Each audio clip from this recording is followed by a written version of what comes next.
आरजीपीपीएलच्या थकीत कर वसुलीवरून गुहागरमध्ये श्रेयवाद.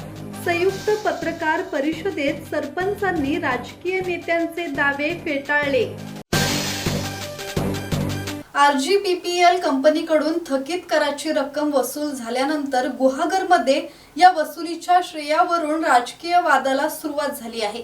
काही राजकीय नेत्यांकडून कर वसुलीचे श्रेय घेण्याचा प्रयत्न होत असल्याचा आरोप स्थानिक तीनही ग्रामपंचायतींच्या सरपंचांनी केला आहे. याबाबत सरपंचांनी संयुक्त पत्रकार परिषद घेत राजकीय नेत्यांचे दावे फेटाळून लावले.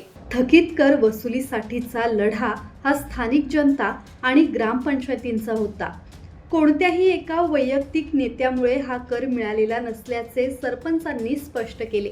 मात्र या कायदेशीर लढ्यात गुहागरचे आमदार भास्कर जाधव यांनी सहकार्य करत सातत्याने प्रयत्न केल्याचे त्यांनी आवर्जून नमूद केले. तसेच प्रशासकीय पातळीवर विस्तार अधिकारी, गटविकास अधिकारी आणि जिल्हा परिषदेच्या मुख्य कार्यकारी अधिकाऱ्यांच्या मार्गदर्शनामुळे कर वसुलीचा मार्ग सुकर झाल्याचे सरपंचांनी सांगितले. त्यामुळे आरजीपीपीएलच्या थकीत करावरून सुरू झालेला श्रेयवाद आता चांगलाच रंगला आहे.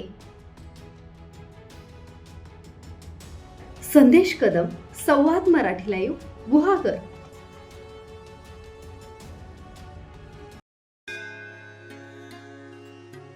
श्री गणपती संस्थान महड, तालुका खालापूर, जिल्हा रायगड. श्री वरद विनायकाच्या भक्तांसाठी भक्त निवासाची सोय, स्वच्छता आणि 24 तास गरम पाणी. सीसीटीव्हीची नजर. आगाऊ नोंदणीसाठी संपर्क करा 02192 26 69 12 72 76 47 38 54.